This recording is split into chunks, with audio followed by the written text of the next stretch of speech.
देखो, हमारा टॉपिक जो चल रहा था दैट इज बायोलॉजिकल क्लासिफिकेशन। ठीक, बायोलॉजिकल क्लासिफिकेशन, जिसमें हमने 2, 3, 4, 5 एंड 6 किंगडम क्लासिफिकेशंस को पढ़ा था। एंड इस बायोलॉजिकल क्लासिफिकेशन के अंदर हमने डिटेल में आर एच विटेकर का क्लासिफिकेशन सिस्टम हमने पढ़ा, जिसमें हमने Monera, Protista, Fungi, Plantae, Animalia, इन सब की बात करी थी। अब यहाँ पे एक एक करके हम किंगडम्स कंप्लीट कर रहे थे। सबसे पहला जो हमने किंगडम पढ़ा that is the you prokaryotic organisms का किंगडम मोनेरा। आज हमारा टॉपिक है किंगडम प्रोटिस्टा। Kingdom protista. देखो, किंगडम प्रोटिस्टा के अंदर हम यूनिसेलुलर यूकैरियोटिक ऑर्गेनिजम्स की बात करते हैं। किंगडम प्रोटिस्टा के अंदर हम यूनिसेल्यूलर यूकैरियोटिक ऑर्गेनिजम्स की बात करते हैं। और यहाँ यूनिसेलुलर यूकैरियोटिक ऑर्गेनिजम्स के अंदर आप क्या देखते हो कि ये यूकैरियोटिक सेल्स के सारे फीचर्स यहाँ हमें देखने को मिलेंगे। एंड यही एक ऐसा पूरा किंगडम है जिसमें कोई बाउंड्री सेट नहीं है। ठीक, जितने भी कहीं के भी कोई भी यूनिसेलुलर ऑर्गेनिज्म है, यूकैरियोटिक है, तो उनको किंगडम प्रोटिस्टा के अंदर इंक्लूड किया गया है। ये बेसिकली एक कनेक्टिंग लिंक है मोनेरा का बाकी दूसरे 3 किंगडम्स के साथ।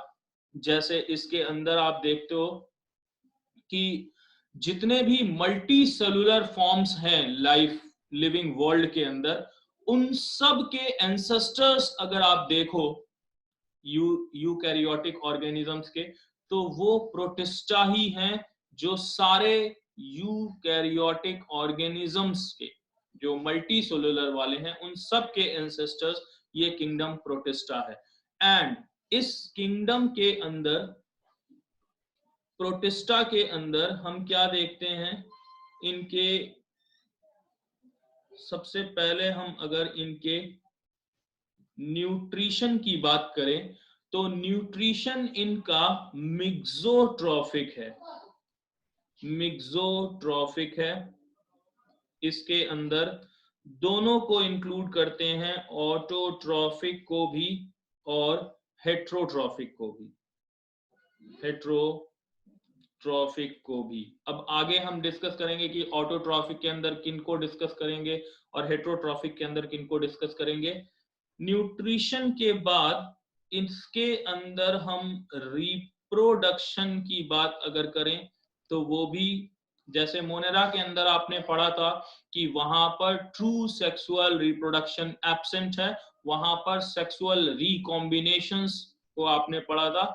लेकिन यहाँ पर दोनों होगा, ए सेक्सुअल भी होगा और सेक्सुअल रिप्रोडक्शन, दोनों को हम यहाँ डिस्कस करेंगे। अब यहाँ पर इनके लोकोमोशन की अगर हम बात करें तो लोकोमोशन के अंदर यहाँ पर स्यूडोपोडिया भी होगा, स्यूडोपोडिया भी होगा, सीलिया भी होगा एंड फ्लैजिला भी होगा। इन सब के थ्रू ये लोकोमोशन करेंगे। सीलियरी अरेंजमेंट आपने पढ़ा है और इसको हम फास्टेस्ट मोड ऑफ लोकोमोशन कहते हैं, सीलियरी मूवमेंट को। और फ्लैजिला के अंदर आपने जो सेल चैप्टर में पढ़ा था 9+2 अरेंजमेंट, ट्यूबुलिन प्रोटीन्स, ये सारी बातें हम यहाँ पर देखते हैं। अब पूरा प्रोटिस्टा अगर हम न्यूट्रिशन बेसिस के अंदर देखें तो न्यूट्रिशन पॉइंट ऑफ व्यू से हमने अभी देखा कि यहाँ पर मिक्सोट्रॉफिक न्यूट्रिशन है। और यहाँ अगर प्रोटिस्टा को आप देखो तो इनको on the basis of nutrition जो कैटेगराइज किया गया है वो है ऑटोट्रॉफिक, फिर हेट्रोट्रॉफिक, हेट्रोट्रॉफिक एंड देन यहाँ पर कुछ जो कंज्यूमर्स हैं, ये जैसे हेट्रोट्रॉफिक के अंदर आप देखोगे कि इनको हम कंज्यूमर्स भी कहते हैं। तो ऑटोट्रॉफिक और हेट्रोट्रॉफिक, या इनका पैरासिटिक मोड भी अगर आप देखो, पैरासाइटिक मोड, तो जनरली जो कुछ डिजीज कॉजिंग हैं या नॉन डिजीज कॉजिंग भी है, नॉन पैथोजेनिक भी हैं, जिसके अंदर हम स्पोरोजोअन्स की बात करते हैं, जू फ्लैजिलेट्स की बात करते हैं, इन सब की बात करते हैं। ऑटोट्रॉफिक के अंदर यहां पर हम मेनली किसको डिस्कस करते हैं? डायएटम्स को और डीनोफ्लैजिलेट्स को। डायएटम्स और डीनोफ्लैजिलेट्स को यहां डिस्कस करते हैं। इन्हीं के अंदर यूग्लिनॉइड्स भी हैं, जो कनेक्टिंग लिंक हैं प्लांट्स और एनिमल्स के बीच में। हेट्रोट्रॉफिक न्यूट्रिशन, जिसमें हम कंज्यूमर्स की बात करते हैं, यहां पर हम सेलुलर स्लाइम मोल्ड्स और ए सेलुलर स्लाइम मोल्ड्स की बात करते हैं। Cellular slime moulds and acellular slime moulds, इनकी बात करते हैं। और पैरासिटिक यानी प्रोटोजोअन्स जो हैं, ये मेनली पैरासाइटिक होते हैं, जिसके अंदर हम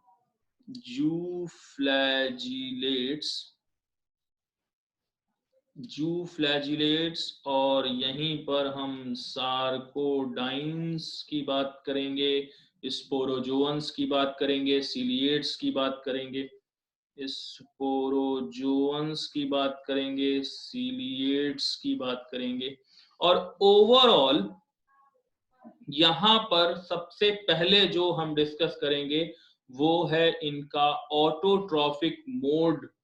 ऑटोट्रॉफिक मोड, और उस ऑटोट्रॉफिक मोड के अंदर कौन कौन से ऑर्गेनिजम्स को यहाँ पे हम डिस्कस करेंगे वो देखो।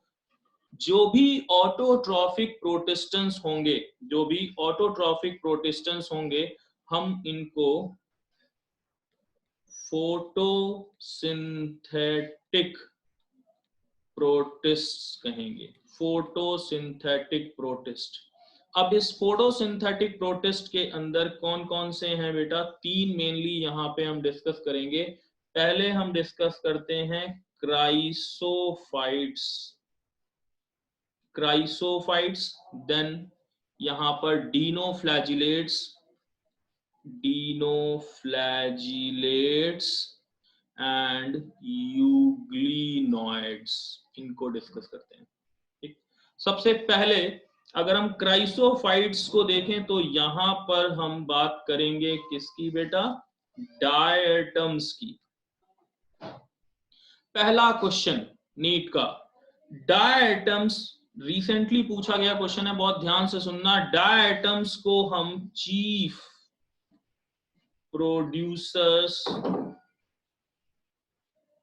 ऑफ ओशन कहते हैं। Chief producers of ocean.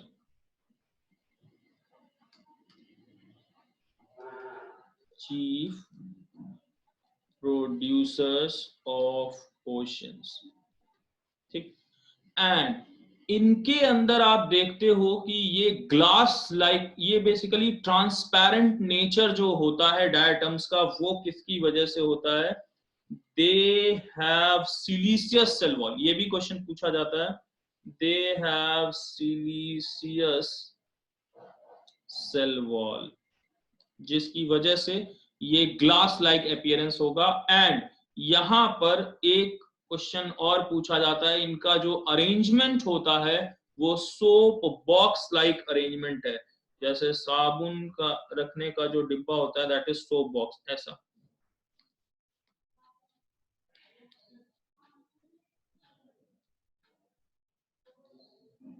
ये ऐसा होता है। अब इसमें जो ऊपर वाली है इसको हम ईपीथीका कहते हैं। जो ऊपर वाली है दैट इज ईपीथीका, जो नीचे वाली है दैट इज हाइपोथीका कहलाती है, हाइपोथीका।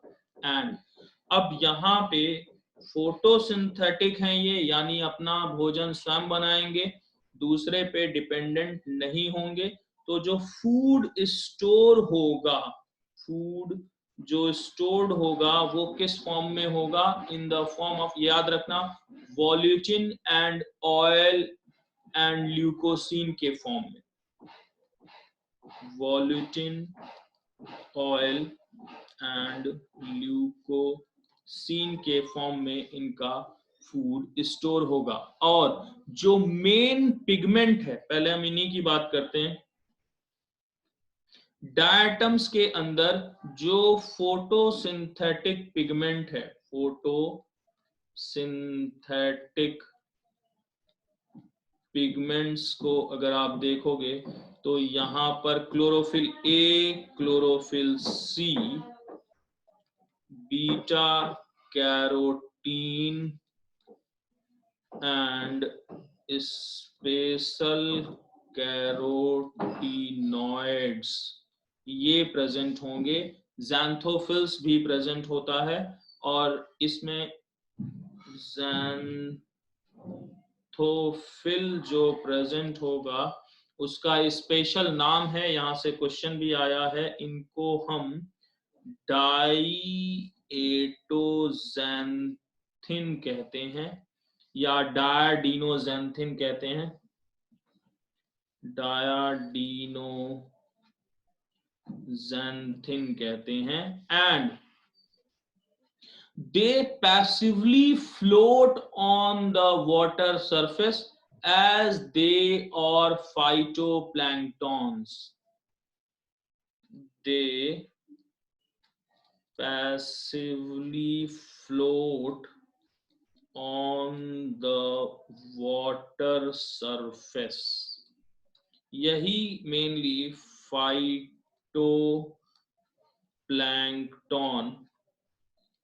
कहलाते हैं, जो वाटर के अंदर स्मॉल माइक्रोस्कोपिक प्लांट्स जो होंगे जो ऑटोट्रॉफिक नेचर के हैं, those are called as phytoplanktons. और इनका जो आप न्यूट्रिशन देखे हो वो आपने पढ़ा कि ये ऑटोट्रॉफिक मोड ऑफ न्यूट्रिशन यहाँ पर देखने को मिलता है।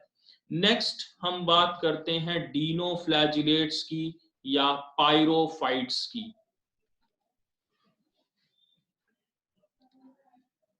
पायरोफाइट्स या डीनोफ्लैजिलेट्स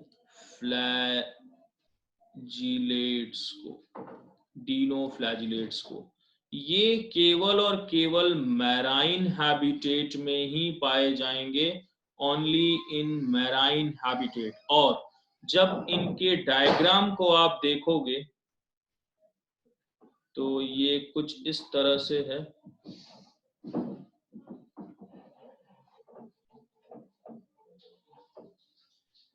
ये बेसिकली इनका फ्लैजिला है जो दो साइड से निकलता है।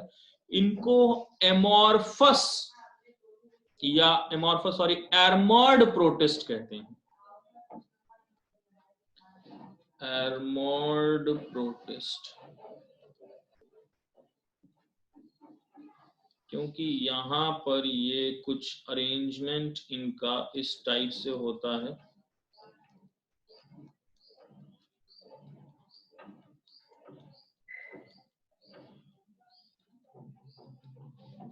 क्योंकि इनके अंदर स्कल्पचर्ड सेल वॉल प्रेजेंट है।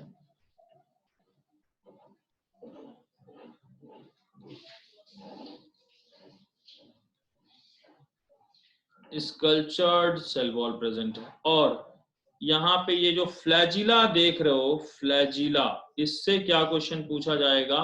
ये फ्लैजिला जो है वो यहाँ पर हेट्रोकॉन्ट फ्लैजिलेशन में है, हेट्रोकॉन्ट फ्लैजिलेशन, दो अलग अलग उसमें देख रहे हो।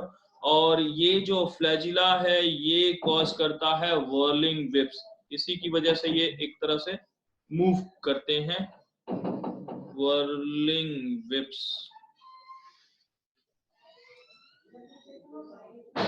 व्हर्लिंग विप्स जो यहाँ पर स्पिनिंग मूवमेंट करेंगे, स्पिनिंग मूवमेंट, स्पिनिंग मूवमेंट करेंगे। और इन्हीं को कहा जाता है, डिनोफ्लैजिलेट्स को ही ये कहलाते हैं golden brown protist, golden brown protist, ठीक, which are mainly photosynthetic, present in marine habitat। और डीनोफ्लैजिलेट्स को हम बाईफ्लैजिलेट्स कह रहे हैं क्योंकि यहाँ दो फ्लैजिला हमें दिख रहा है, जिसमें एक आपको दिख रहा है कि ये ट्रांसवर्स है, ट्रांसवर्स जो रिबन लाइक है ये वाला, और दूसरा यहाँ पर कैसा है, लॉन्गिट्यूडनल है, लॉन्गिट्यूडनल है। और ये जो आर्मर्ड प्रोटिस्ट हैं ये स्कल्पचर्ड सेल वॉल की वजह से है, जो बना है सेलुलोज और पेक्टिन का। अब यहाँ पर हम फोटोसिंथेटिक पिगमेंट की अगर बात करें, फोटोसिंथेटिक पिगमेंट्स की, इन फोटोसिंथेटिक पिगमेंट्स को अगर आप देखोगे तो यहाँ पर chlorophyll A, chlorophyll C, beta carotene and यहाँ पर कैरोटीनॉइड्स प्रेजेंट होंगे। Beta carotene and alpha carotene भी कह सकते हैं, अल्फा कैरोटीन भी प्रेजेंट होगा। Beta carotene and alpha carotene, chlorophyll A and chlorophyll C, ये है जो डीनोफ्लैजिलेट्स के लिए इंपॉर्टेंट है। क्वेश्चन फिर से सुना, इनको आर्मर्ड प्रोटिस्ट क्यों कहा जाता है, स्कल्पचर्ड सेल वॉल की प्रेजेंस की वजह से, स्कल्पचर्ड सेल वॉल यहाँ पे प्रेजेंट है जिसकी वजह से हम इनको क्या कहते हैं बेटा, डीनोफ्लैजिलेट्स को आर्मर्ड प्रोटिस्ट ये कहलाते हैं, आर्मर्ड प्रोटिस्ट। बात समझ में आ गई।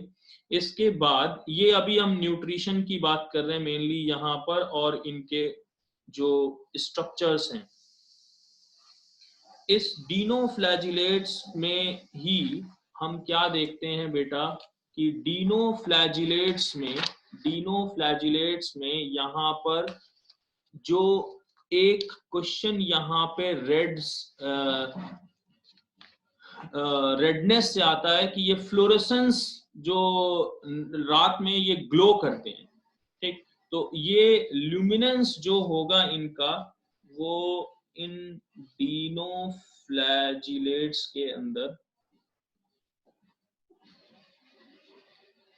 प्रॉपर्टी होती है बायोल्यूमिनेसेंस की। बायोल्यूमिनेसेंस यानी इमिट लाइट, ये लाइट इमिट करते हैं, ग्लो करते हैं, जिसमें एग्जाम्पल जो आपसे पूछा जाता है दैट इज नॉक्टिलुक्का का, नॉक्टिलुक्का। इन्हीं के अंदर बेसिकली बायोल्यूमिनेसेंस देखने को मिलता है। बात समझ में आ गई। एंड यहाँ पर कुछ डीनोफ्लैजिलेट्स स्पेशल सिक्रीशन करते हैं, जहां से क्वेश्चन आपके यहाँ पूछा जाता है, ये सिक्रीट करते हैं सेक्सी टॉक्सिन, सेक्सी टॉक्सिन, ये सिक्रीट करते हैं सेक्सी टॉक्सिन, जो एक टॉक्सिक सब्सटेंस है, टॉक्सिक सब्सटेंस है। और इनका यूज ये किस लिए करते हैं, ये पीएसपी, याद रखना बेटा, इस पे क्वेश्चन है। पीएसपी का मतलब है paralytic fish poisoning, paralytic fish poisoning cause करते हैं ये सेक्सी टॉक्सिन। ये प्रे को कैप्चर करने के लिए होता है, ठीक, जिसके लिए ये इस टॉक्सिक सब्सटेंसेस का सिक्रीशन करते हैं और कैप्चर करते हैं प्रे को।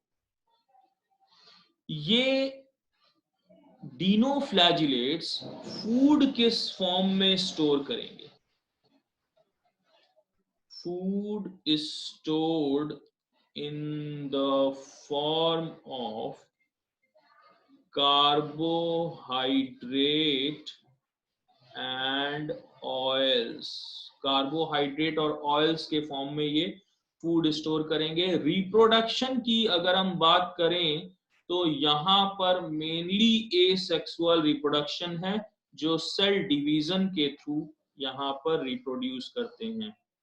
एसेक्सुअल रिप्रोडक्शन में हम सेल डिवीजन को देखते हैं, सेल डिवीजन को देखते हैं। और जब यहाँ पर इनके सेक्सुअल रिप्रोडक्शन की अगर हम बात करें, सेक्सुअल रिप्रोडक्शन का, तो सेक्सुअल रिप्रोडक्शन जो होगा बेटा इनका आइसोगैमस टाइप का होगा। आइसोगैमस, अनाइसोगैमस, ऊगैमस, ये आपको पहले से पढ़ा होगा, फिर से सुन लो। आइसोगैमस का मतलब जो गैमीट्स फॉर्म होंगे वो सिमिलर टाइप के होंगे, उनकी मॉर्फोलॉजी एक जैसी होगी। अनाइसोगैमस के अंदर अलग शेप के होंगे, कोई बड़ा कोई छोटा। एंड ऊगैमस के अंदर आप देखते हो कि मेल गैमीट्स जनरली क्या होंगे, मोटाइल नेचर के होंगे, स्मॉलर होंगे, और बाकी जो फीमेल गैमीट हैं ये लार्जर और नॉन मोटाइल होते हैं। तो यहाँ पर जो आप देखोगे आइसोगैमस कंडीशन, तो इसका मतलब क्या है कि यहाँ पर आइसोगैमस का मतलब कि यहाँ जो गैमीट फॉर्म होंगे वो नॉर्मली क्या होंगे, एक जैसे होंगे। कुछ केसेस में यहाँ पर एनाइसोगैमस भी रिपोर्ट किया जाता है, एनाइसोगैमस भी रिपोर्ट किया जाता है। और यहाँ पर जो मियोसिस है, इनसे भी क्वेश्चन पूछा जाता है, यहाँ पर जाइगोटिक मियोसिस देखने को मिलता है, जाइगोटिक मियोसिस देखने को मिलता है। ठीक, बात समझ में आ गई? ठीक, अब एक जो मैंने आपको रेड टाइड के बारे में बताया था अभी, उनसे जो क्वेश्चन पूछा गया था वो क्या था, सम डिनोफ्लैजिलेट्स, सम डिनोफ्लैजिलेट्स proliferate in large number and causes red tide। अब क्वेश्चन आपसे पूछा जाता है कि रेड टाइड ऑफ रेड सी ये कौन कॉज करता है। तो यहाँ पर मोस्ट इंपॉर्टेंट क्वेश्चन जो यहाँ से पूछा जाता है कई बार, वो है जिम्नोडियम एंड गैनुलॉक्स, गैनुलॉक्स और जिम्नोडियम, ये रेड टाइड के लिए रिस्पॉन्सिबल होते हैं। जो रेड टाइड है ये जिम्नोडियम और गाइनोलेक्स इनकी वजह से होता है। बात समझ में आ गई? इतनी बात। नेक्स्ट हम डिस्कस करते हैं बेटा यहाँ पर यूग्लिनॉइड्स को, यूग्लिनॉइड्स, यूग्लिनॉइड्स। यूग्लिनॉइड में सबसे खास क्या है, प्लांट और एनिमल के कनेक्टिंग लिंक इनको क्यों कहा गया है। यूग्लिनॉइड्स में जब आप देखोगे तो ये एनिमल और प्लांट दोनों के बिहेवियर शो करते हैं। प्लांट लाइक जो बिहेवियर है वो इनका ऑटोट्रॉफिक न्यूट्रिशन है, और इन absence of sunlight, in absence of sunlight they become heterotrophic, और ये दूसरे ऑर्गेनिज्म से अपना न्यूट्रिशन लेंगे जो डिकेइंग होंगे। तो मेनली इनका सैप्रोफाइटिक न्यूट्रिशन यहाँ पे हम डिस्कस करते हैं। ठीक, यूग्लिनॉइड्स को जब आप देखोगे तो ये कुछ इस तरह से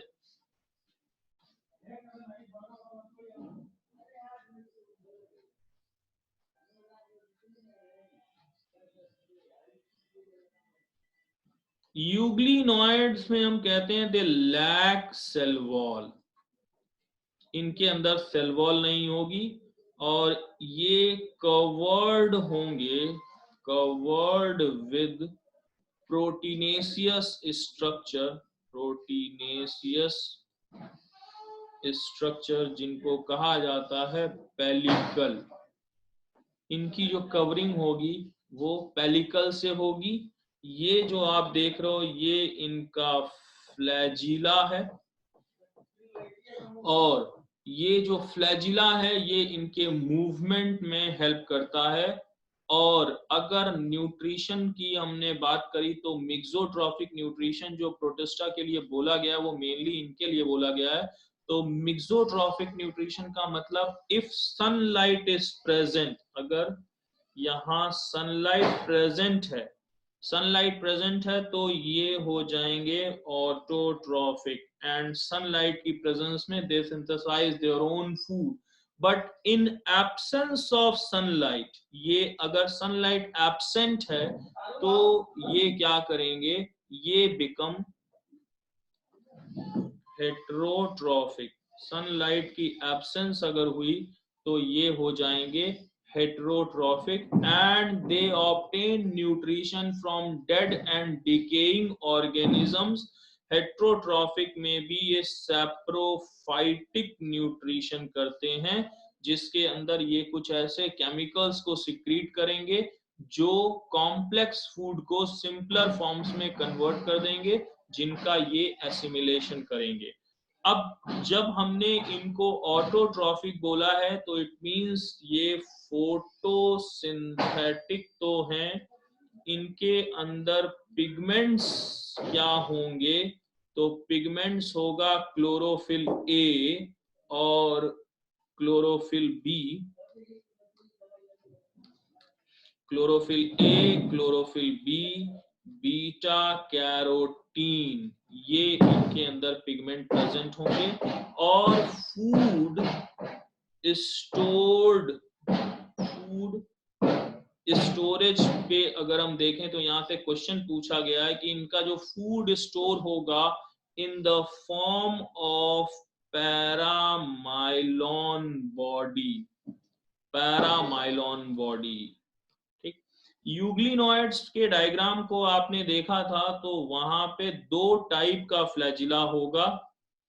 ये एक जो है ये लॉन्गर होगा और एक शॉर्टर होगा। बात समझ में आ गई? और जिस रीजन से ये फ्लैजिला अराइज होते हैं, इस रीजन को ब्लेफेरोप्लास्ट कहते हैं। ब्लेफेरोप्लास्ट, जहां से ये अराइज होंगे क्या बेटा, फ्लैजिला। यूग्लिनोइड्स इंपॉर्टेंट हैं और इनसे क्वेश्चन जो पूछे जाते हैं कई सारे, उसमें मिक्सोट्रॉफिक न्यूट्रिशन और कॉन्ट्रैक्टाइल वैक्यूल ये इंपॉर्टेंट है। जो कॉन्ट्रैक्टाइल वैक्यूल की प्रेजेंस एक एनिमल फीचर को बताता है। कॉन्ट्रैक्टाइल वैक्यूल की जो प्रेजेंस है, कॉन्ट्रैक्टाइल वैक्यूल्स की जो प्रेजेंट है वो इनके एनिमल नेचर को बताता है, जिनकी यूटिलिटी ऑस्मोरेगुलेशन या एक्सक्रीशन के अंदर होगी। ऑस्मोरेगुलेशन या एक्सक्रीशन के अंदर हम इनकी बात करेंगे। यूग्लिना के अंदर जो मेनली रिप्रोडक्शन है वो अभी आपने पढ़ा था प्रीवियस चैप्टर के अंदर, देख लो बेटा, ये था वो पेज, यूग्लिना। ठीक, अब देखो इसी में रिप्रोडक्शन भी समझ लो कि जो हमने बात करी थी लॉन्गिट्यूडनल बाइनरी फिशन की, वो ये है। मतलब एक ट्रांसवर्स बाइनरी फिशन है जिसमें हमने बात करी थी पैरामीशियम की, और एक लॉन्गिट्यूडनल बाइनरी फिशन है। जब हमने सिंपल बाइनरी फिशन को पढ़ा था तो वहां पे हमने अमीबा को डिस्कस किया था, लेकिन यूग्लिना के अंदर जो बाइनरी फिशन है बेटा वो लॉन्गिट्यूडनल है। और यहां पर एक और कंडीशन है कि अगर फेवरेबल कंडीशन है तब तो ये क्या करेंगे, लॉन्गिट्यूडनल बाइनरी फिशन। लेकिन जब एडवर्स कंडीशन होगा, अनफेवरेबल कंडीशन होगा बेटा, तो उस अनफेवरेबल कंडीशन के अंदर इनके अंदर एक सिस्ट टाइप का डेवलप होगा, या इस स्टेज को हम पाल्मेला स्टेज कहते हैं। पाल्मेला स्टेज, जिसके अंदर सिस्ट फॉर्म हो जाता है। एंड पाल्मेला स्टेज से इनकी कॉन्टिन्यूटी ऑफ लाइफ रहेगी। तो मैंने पहले भी डिस्कस किया था इंडोस्पोर या पाल्मेला stage, they are not the mode of reproduction but they are the structure for perennation as they are important for maintaining the continuity of life। तो इसलिए ये जो है अनफेवरेबल कंडीशन की ये जो पाल्मेला स्टेज है ये बेसिकली इनके पेरिनेशन में इंपॉर्टेंट रोल प्ले करती है। पेरिनेट जब करेंगे तो इनसे इनकी कॉन्टिन्यूटी मेंटेन रहेगी। तो ये सारी बातें हमने यहाँ पर मेनली पढ़ी, जिसके अंदर हमने डिस्कस किया अभी कैरेक्टरिस्टिक्स ऑफ प्रोटिस्टा और ऑटोट्रॉफिक प्रोटिस्टेंस के बारे में। ऑटोट्रॉफिक प्रोटिस्टेंस के अंदर हमने देखा है कि कैसे ये सनलाइट की प्रेजेंस में अपना खाना खुद बना रहे हैं, ये ऑटोट्रॉफिक नेचर के हैं। मेनली मिक्सोट्रॉफिक न्यूट्रिशन से क्वेश्चन यहाँ पे पूछा जाता है। और दो